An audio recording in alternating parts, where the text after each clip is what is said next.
La Bible ne nous dit pas à quelle fréquence un couple marié doit avoir des rapports sexuels. Elle nous dit qu'un couple ne doit s'abstenir que lorsque c'est une décision mutuelle. 1 Corinthiens 7,5 nous dit « Ne vous privez pas l'un de l'autre, si ce n'est d'un commun accord et pour un temps, afin de vous consacrer à la prière.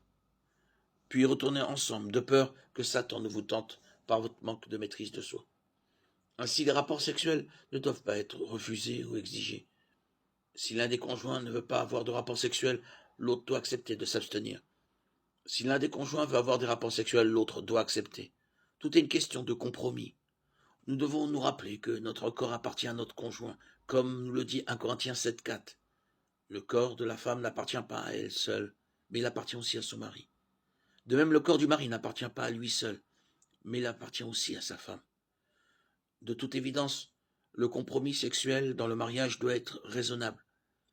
Si l'un des conjoints désire avoir des rapports sexuels tous les jours et l'autre une fois par mois ou moins, il devra accepter avec amour et sacrifice un compromis, un terrain d'entente.